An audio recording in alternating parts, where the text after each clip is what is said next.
आज की कहानी है लकी और हैवानकार। ये चैनल आपको डरावनी कहानियों से रूबरू कराएगा जो आपकी रूह को कांप उठाएंगी। हम आपके लिए भूतों, भूतिया जगहों और अनसुलझी मुसीबतों से भरी ये कहानियां लेकर आते हैं।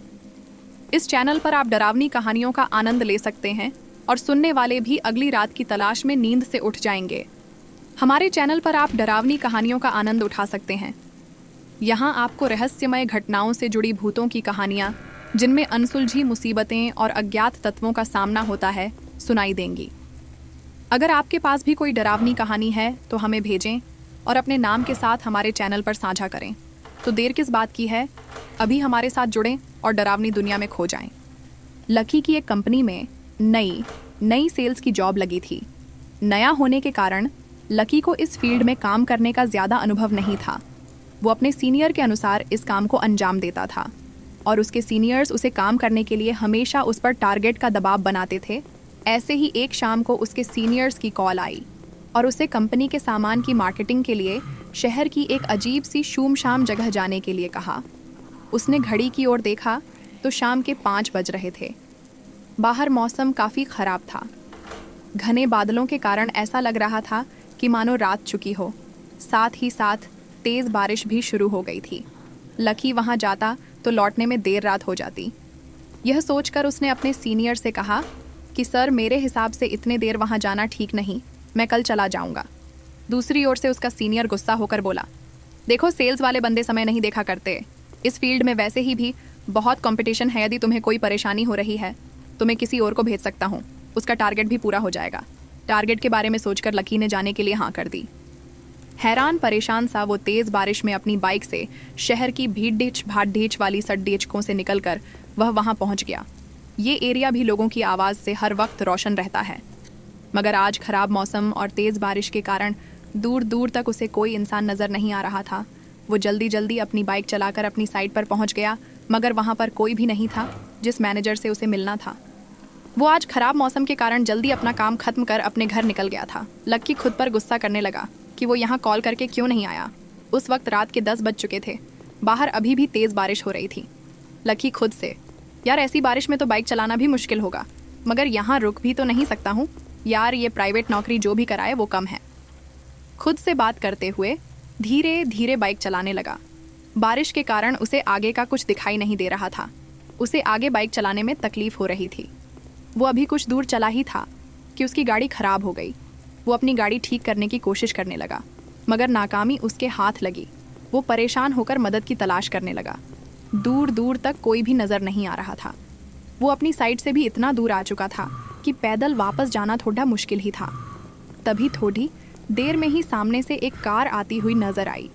लकी के चेहरे पर आई हुई परेशानी कुछ हद तक कम हो गई थी। अब उसको विश्वास हो गया था कि उसे मदद मिल जाएगी। उसने तुरंत अपनी बाइक सड़क के किनारे लगा दी और कार रोकने के लिए इशारा करने लगा, मगर वो कार उसे देखकर नहीं रुकी। तो लकी के चेहरे पर निराशा आ गई और फिर कोई साधन तलाश करने लगा। अगले ही पल वो कार रिवर्स में आकर उसके पास आकर खड़ी हो गई। उसे हैरानी हुई कि जो कार अभी बिना रुके चली गई, अचानक से पीछे क्यों आई।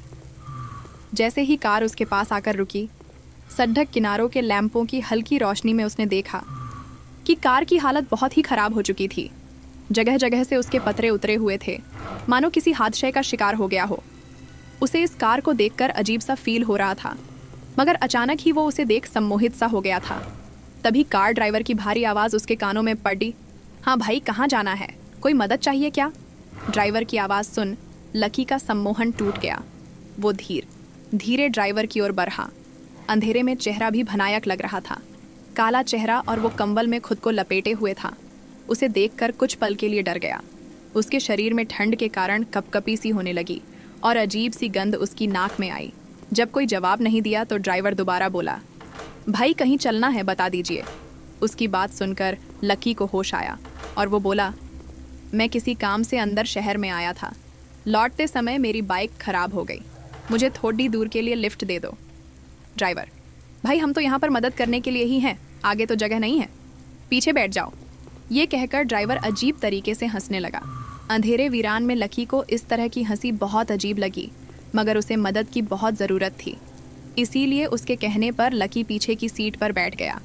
बैठकर उसने देखा कि वहाँ पर एक बुजुर्ग आदमी और उसके साथ एक छोटा बच्चा और एक महिला घूंघट ओढ़कर बैठी हुई थी। लकी उनके पास बैठ गया और जैसे ही कार चलने लगी, पीछे बैठे वो बुजुर्ग आदमी, वो बच्चा और वो महिला लकी की ओर अजीब सी निगाहों से देखने लगे।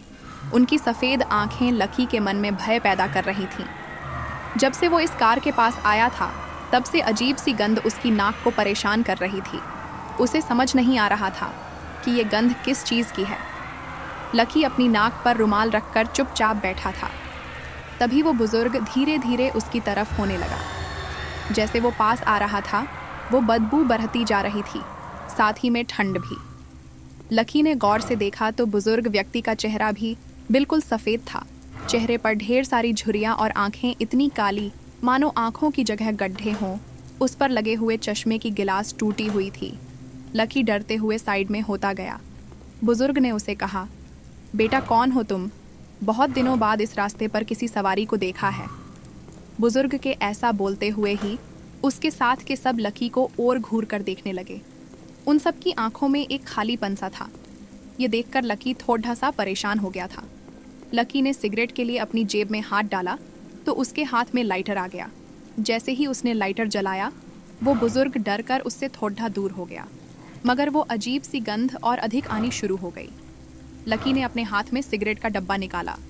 वो बारिश में पूरा भीग चुका था। लकी ने गुस्से में चलती हुई कार से वो डिब्बा बाहर फेंक दिया और लाइटर अपनी जेब में रख लिया। जैसे ही उसने लाइटर को वापस अपनी जेब में रखा तो बुजुर्ग उसके और करीब आ गया और बोला, क्या हुआ बाबूजी, इस तरह परेशान क्यों हो रहे हो? कहते हुए वो ज़ोर ज़ोर से हंसने लगा। उसके साथ साथ वहाँ बैठा बच्चा और महिला भी उसके साथ ज़ोर ज़ोर से हंसने लगी। सभी लोग धीरे धीरे उसके पास आने लगे। बारिश में भीगने के कारण उसके कपड़े उनके शरीर से चिपके हुए थे। लकी ने ध्यान से देखा तो उन सब के शरीर पर चमड़ी का नामो निशान तक नहीं था, सिर्फ हड्डियों का ढांचा ही था। लकी बहुत डर गया। वो ज़ोर ज़ोर से चिल्लाने लगा। लकी को चीखते देख वो कार ड्राइवर और ज़ोर से कार चलाने लगा। जो महिला घूंघट में थी, उसका घूंघट अपने आप हट गया। उसका चेहरा बहुत ही डरावना था। जगह जगह से जले हुए चेहरे पर मास्क लटक रहा था। देखते ही देखते वो लोग खुद ब खुद जलने लगे। ये अचानक से जलते हुए लोग और वो गंध और तेज़ होने पर लकी को समझ आ चुका था कि वो गंध किस चीज़ की है। वो गंध इंसानों को जलाने पर शमशानों से आती हुई वो गंध थी। लकी का डर के कारण बुरा हाल हो गया था। साधी जलती हुई लाशें लकी के पास ही खड्डी थीं। सभी लाशें लकी से चिपट गई थीं और अब लकी का शरीर भी जलने लगा था। अगली सुबह मौसम बिल्कुल साफ हो गया था। सड़क पर आवन जावन भी शुरू हो गई थी। लकी का जला हुआ शरीर उसकी बाइक के पास मिला। कार में बैठे हुए लोग उसकी लाश को देख रहे थे। लाश के आसपास खाड़ी डी लोग बोल रहे थे कि लगता है सालों पुराना कार जलने का हादसा कल रात को दोबारा हो गया। अगर मेरी ये कहानी आपको पसंद आई हो तो कमेंट शेयर ज़रूर करें।